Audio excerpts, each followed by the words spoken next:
Hello students, welcome back to my YouTube channel golden tips and tricks for एमटीकेट। आज हम discuss करेंगे NTS के पास्ट पेपर के एमसीक्यूज जो 2017 में आए थे। अगर आप हमारे चैनल पर न्यू हैं तो हमारे चैनल को जरूर सब्सक्राइब करें, वीडियो को लाइक करें, शेयर करें एंड कमेंट करें। तो चलो एमसीक्यूज शुरू करते हैं। हमारा 71 एमसीक्यूज है। When the tuft of flagella are present at both the ends in the structure of bacterial cell, then the condition is known as tuft means bundle। अगर फ्लैजिला के बंडल्स बैक्टीरियल सेल के दोनों sides पर हो तो हम उस condition को क्या कहेंगे? Option A atrichous, option B lophotrichous, option C peritrichous, option D amphitrichous, option E bitrichous. D हमारा करेक्ट ऑप्शन है, एम्फीट्राइकस। हमारा 72 एमसीक्यूज है। Cystic fibrosis patients lack a gene that code for a transmembrane carrier of। Cystic fibrosis एक genetic disease है जिसमें jeans की कमी हो जाती है। ये बीमारी होती है ऑटोसोमल रिसेसिव एलील की वजह से। इस डिजीज में ज्यादातर पेशेंट्स की डेथ हो जाती है। पहला कारण है लंग इन्फेक्शन, जिसमें फैट्स की जो एब्जॉर्प्शन होती है वो अच्छी तरीके से नहीं हो पाती और जो हमें न्यूट्रिएंट्स फूड से मिलती है वो भी हमें नहीं मिल पाते। और जो दूसरा कारण है रेस्पिरेटरी ट्रैक में इन्फेक्शन हो जाती है जिसकी वजह से पेशेंट्स की डेथ हो जाती है। सिस्टिक फाइब्रोसिस ये हमारे सिंध की बुक में लिखा हुआ है पर इतना ज्यादा डिटेल में नहीं लिखा हुआ। जो ये एमसीक्यू उठाया गया है वो पंजाब की बुक से उठाया गया है।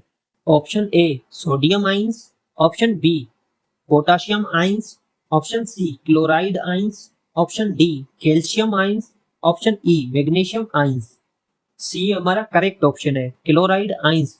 तो जो क्लोरीन की जो ट्रांसपोर्ट होती है वो अच्छे तरीके से नहीं हो पाती। हमारा 73 एमसीक्यूज है। Which features do animal cells share with plant cells. इनमें से ऐसे कौन से फीचर्स हैं जो एनिमल सेल शेयर करता है प्लांट सेल के साथ? हमें ऐसे फीचर्स बताने हैं जो दोनों में कॉमन हो। हमारे पास 4 फीचर्स हैं, chloroplast, cytoplasm, nucleus and mitochondria.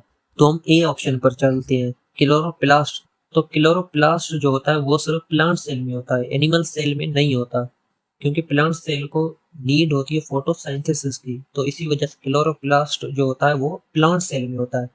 तो ये तो हमारा गलत है। नेक्स्ट है हमारा साइटोप्लाज्म। साइटोप्लाज्म जो होता है वो एनिमल सेल में भी होता है और प्लांट सेल में भी होता है, तो ये सही है। अब हम चलते हैं न्यूक्लियस के ऊपर। तो न्यूक्लियस जो बेसिकली होता है वो दोनों में होता है, एनिमल सेल में भी होता है और प्लांट सेल में भी होता है। नेक्स्ट है हमारा माइटोकॉन्ड्रिया। माइटोकॉन्ड्रिया भी दोनों में प्रेजेंट होता है, एनिमल सेल में भी और प्लांट सेल में भी। जो हमारा ए ऑप्शन है वो गलत है, क्योंकि क्लोरोप्लास्ट एक में होता है, सिर्फ प्लांट सेल में होता है। तो यहाँ पे करेक्ट की साइन लगी हुई है, तो ये हमारा गलत ऑप्शन है। अब चलते हैं हम बी में। बी में भी सेम चीज है, क्लोरोप्लास्ट के नीचे करेक्ट की साइन लगी हुई है, तो ये भी हम ऑप्शन छोड़ देते हैं क्योंकि बी हमारा ऑप्शन गलत है। अब हम चलते हैं सी और डी के ऊपर। तो क्लोरोप्लास्ट जो होता है वो किसी एक में होता है, तो हमारे जो सी और डी ऑप्शन है वहां पे क्रॉस की साइन है। तो हमें इतना पता चल गया जो हमारा करेक्ट ऑप्शन है वो सी और डी में दोनों में से कोई एक ऑप्शन करेक्ट है। तो हम सी को देखते हैं। सी में नेक्स्ट हम चलते हैं साइटोप्लाज्म पर। तो साइटोप्लाज्म जो होता है वो दोनों में प्रेजेंट होता है, एनिमल सेल में भी होता है और प्लांट सेल में भी होता है, तो यहाँ पे करेक्ट ही साइन है। नेक्स्ट हम चलते हैं न्यूक्लियस के ऊपर। जो न्यूक्लियस होता है वो एनिमल सेल में भी होता है और प्लांट सेल में भी होता है, ये भी सही है। और जो माइटोकॉन्ड्रिया होता है वो भी दोनों में होता है, एनिमल सेल में भी होता है और प्लांट सेल में भी होता है, तो ये भी हमारा सही है। तो हमारा बेसिकली सी जो ऑप्शन है वो हमारा सही है।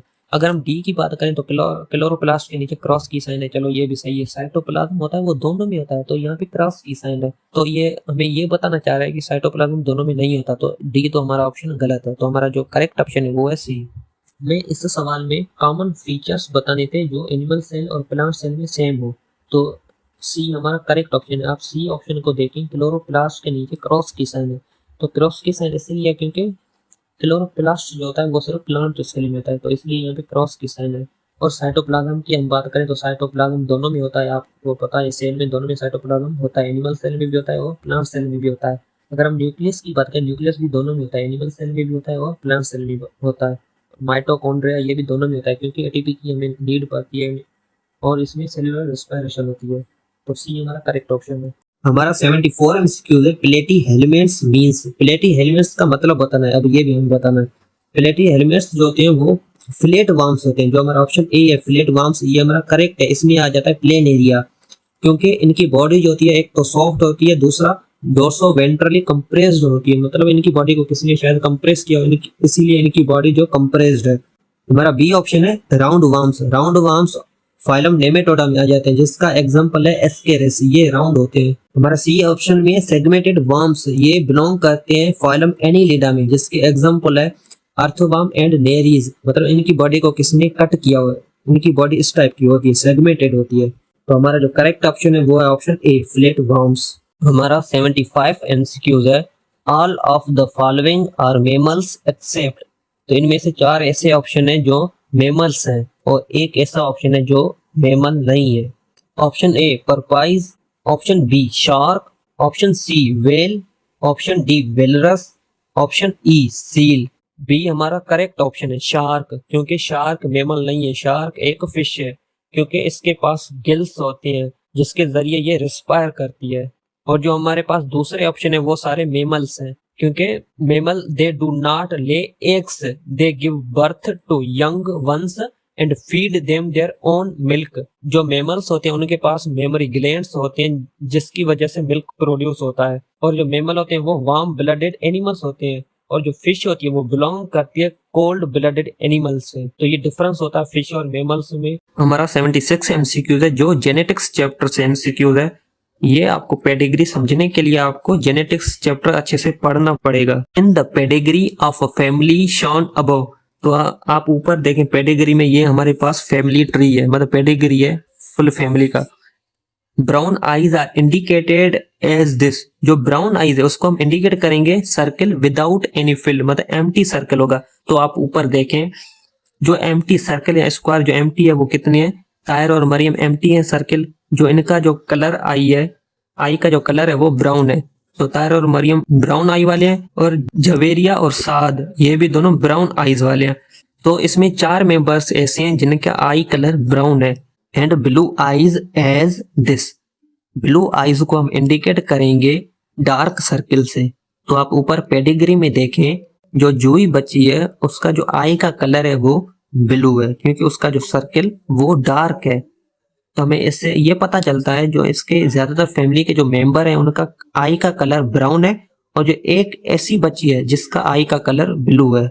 Javeria and Juhi are twins, तो ये दोनों ट्विंस हैं। चलो ठीक है, from this chart it can be determined that, तो हमें पता लगाना है बेसिकली इस पेडिग्री में हमें आई का कलर बताना है, किसका आई का कलर कौन सा है।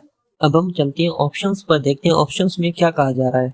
जो हमारा ए ऑप्शन है, Tahir and Mariam are homozygous for brown eyes, जो ताहिर और मरियम जो पेरेंट्स हैं वो होमोजाइगस हैं, किसके लिए, ब्राउन आईज के लिए। तो ब्राउन आईज को हम इंडिकेट करेंगे कैपिटल बी से, और ब्लू आईज को हम इंडिकेट करेंगे स्मॉल बी से।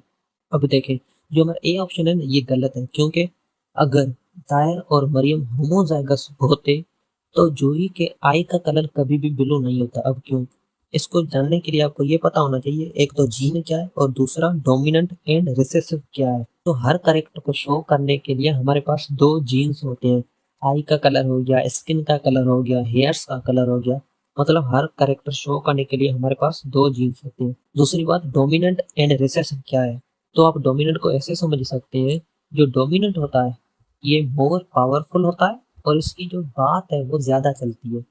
मतलब डोमिनेंट कौन है, कैपिटल बी डोमिनेंट है, और जो रिसेसिव है स्मॉल बी ये कम पावरफुल है और इसकी बात कम चलेगी। अब देखें कैसे, अगर डोमिनेंट कैपिटल बी के साथ स्मॉल बी आ गया, स्मॉल बी कौन है, रिसेसिव है, अगर कैपिटल बी के साथ स्मॉल बी आ गया तो किसके कैरेक्टर शो होंगे, कैपिटल बी के, मतलब डोमिनेंट जो है बी उसके कैरेक्टर शो होंगे। और अगर दोनों कैपिटल बी आ गए, दोनों डोमिनेंट आ गए तो भी कैरेक्टर शो किसके होंगे, कैपिटल बी के, मतलब ब्राउन आईज अगर कैपिटल बी के साथ स्मॉल बी आ गया तभी भी कैरेक्टर किसका शो होगा, कैपिटल बी का, मतलब ब्राउन आईज का। अगर रिसेसिव स्मॉल बी के साथ एक और स्मॉल बी आ गया तो किसका कैरेक्टर शो होगा, स्मॉल बी का, मतलब ब्लू आईज का कैरेक्टर शो होगा। तो यहाँ पे हमें ऑप्शंस में कहा है ताहिर और मरियम तो होमोजाइगस है, होमोजाइगस वो भी कौन से, ब्राउन आईज वाले। तो ब्राउन आईज को हमने इंडिकेट किया है कैपिटल बी से। अगर ताहिर और मरियम होमोजाइगस होते ब्राउन आईज के लिए तो कभी भी जूही का आई का कलर ब्लू नहीं होता। तो ये हमारा ऑप्शन गलत है। अगर ताहिर और मरियम होमोजाइगस होते ब्राउन आईज के लिए तो जूही के जो आई का कलर है वो ब्लू कभी भी नहीं होता, उसके आई का कलर ब्राउन होता। तो ये तो हमारा ऑप्शन गलत है। हमारे पास बी ऑप्शन है, Javeria and Juhi are identical twins. तो अब आइडेंटिकल हम किसको कहते हैं? आइडेंटिकल मीन्स हर चीज उनकी सेम होनी चाहिए, आई का कलर, स्किन कलर, हेयर्स, शक्ल वगैरह हर चीज सेम होनी चाहिए, तो वो आइडेंटिकल कहा जाता है। तो यहाँ पे जवेरिया और जूही को आइडेंटिकल बताया जा रहा है। अगर जवेरिया एंड जूही आइडेंटिकल होते तो जो जवेरिया का आई का कलर है वो सेम आई का कलर जूही का होता। ऐसा नहीं होता, जवेरिया का आई का कलर ब्राउन है और जूही का आई का कलर ब्लू है, तो ये कभी भी आइडेंटिकल नहीं है। तो ये भी हमारा ऑप्शन गलत है। हमारा सी ऑप्शन है, Juhi is heterozygous for blue eyes. तो यहाँ पे बताया जा रहा है जो जूही है वो हेट्रोजाइगस है, किसके लिए? ब्लू आईज के लिए। अब देखो मैंने आपको क्या कहा था, अगर जूही हेट्रोजाइगस होती ब्लू आईज के लिए तो जूही के आई का कलर कभी भी ब्लू नहीं होता, इसका आई का कलर ब्राउन होता। अब क्यों? मैंने आपको क्या कहा था, अगर कैपिटल बी के साथ स्मॉल बी आ गया, अब देखो ये क्या हेट्रो, ये डिफरेंट दोनों हो गए, एक कैपिटल हो गया एक स्मॉल बी, ये डिफरेंट जीन हो गए। तो मैंने आपको क्या कहा, अगर कैपिटल बी के साथ स्मॉल बी आ गया तो करेक्टर किसके शो होंगे? कैपिटल बी के करेक्टर शो होंगे, क्योंकि कैपिटल बी है जो वो डोमिनेंट है, किसके लिए? ब्राउन आइज के लिए। ब्राउन आइज को हमने इंडिकेट किया था कैपिटल बी से, और जो ब्लू आइज को हमने इंडिकेट किया था वो स्मॉल बी के साथ इंडिकेट किया था। तो जूही अगर हेट्रोजाइगस है तो इसका जो आई का कलर होता वो होता ब्राउन, कभी भी ब्लू आइज का कलर इसका नहीं होता। तो ये भी हमारे पास जो ऑप्शन है वो गलत है। हमारा डी ऑप्शन है, Juhi is homozygous for blue eyes. तो जूही जो है वो होमोजाइगस है ब्लू आइज के लिए। डी हमारा करेक्ट ऑप्शन है। अब होमोजाइगस कैसे? हमने जो ब्लू आइज है उसको हमने इंडिकेट किया था स्मॉल बी के साथ, और हमने स्मॉल बी को कहा था ये रिसेसिव जीन है। तो मैंने आपको एक और बात कही थी, अगर स्मॉल बी के साथ एक और स्मॉल बी मिल जाए, मतलब दो स्मॉल बी मिल जाए तो उसका करेक्टर शो होगा। अगर स्मॉल बी के साथ कैपिटल बी मिल जाए तो कभी भी स्मॉल बी का करेक्टर शो नहीं होगा। तो यहाँ पे होमोजाइगस है, और होमोजाइगस के साथ क्या? Blue eyes. ब्लू आइज को हमने इंडिकेट किया था स्मॉल बी के साथ, तो दो स्मॉल बी हो गई, दो स्मॉल बी मतलब होमोजाइगस, दो सेम चीजें हो गई। तो इसी वजह से जो जूही का आई का कलर है वो क्या है? ब्लू आई का कलर, और यही हमारा ऑप्शन करेक्ट है। हमारा ई ऑप्शन है, Javeria and Saad are homozygous for brown eyes. तो जवेरिया और साद है वो होमोजाइगस है, किसके लिए? ब्राउन आइज के लिए। देखिए ये जो कंडीशन है, ये जो हमारा ऑप्शन है ई, ये सही भी हो सकता है और गलत भी हो सकता है। अब क्यों? क्योंकि यहाँ पे दो कंडीशन हो सकती है। अगर जवेरिया के पास एक कैपिटल भी है एक स्मॉल भी है, तब भी इसका आई का कलर कौन सा होगा? ब्राउन होगा। अगर जवेरिया के पास कैपिटल बी और दूसरा भी कैपिटल बी है, फिर भी इसका आई का कलर जो है वो ब्राउन हो सकता है। तो मतलब यहाँ पे दोनों कंडीशन हो सकते हैं, ये होमोजाइगस भी हो सकता है और हेटेरोजाइगस भी हो सकता है। तो साद के लिए भी ये सेम चीज है, तो इसको आप ऑप्शन को छोड़ दें, और जो डी हमारा ऑप्शन है वो करेक्ट है, Juhi is homozygous for blue eyes. तो आपको समझ आ गया होगा ये एमसीक्यूज। हमारा 77 एमसीक्यूज है, viruses resemble living things because they. अब वायरस लिविंग थिंग्स के साथ रिजेंबल क्यों करता है? अब हमारा ए ऑप्शन है circulate, option B move, option C reproduce, option D are crystalline, option E are able to respond to stimuli in the environment. तो जो सर्कुलेट है तो सर्कुलेट तो नहीं हो सकता, और बी में मूव है, मूव भी नहीं हो सकता। सी रिप्रोड्यूस, हाँ रिप्रोड्यूस हो सकता है। इसका जो करेक्ट ऑप्शन है वो है सी रिप्रोड्यूस, क्योंकि रिप्रोडक्शन जो होती है वो वायरस करता है सेल के अंदर, क्योंकि वायरस जो होता है वो डिपेंड करता है होस्ट के सेल पर, मतलब होस्ट पर डिपेंड करता है। तो इसकी जो कॉपी वगैरह, वायरस अपनी कॉपी बनाता है वो सेल के अंदर ही बनाता है, रिप्रोडक्शन वगैरह अंदर ही करता है। दूसरे जो भी ऑप्शन है वो सारे गलत ऑप्शन है, उनका कोई भी सेंस नहीं बनता इन चीजों में।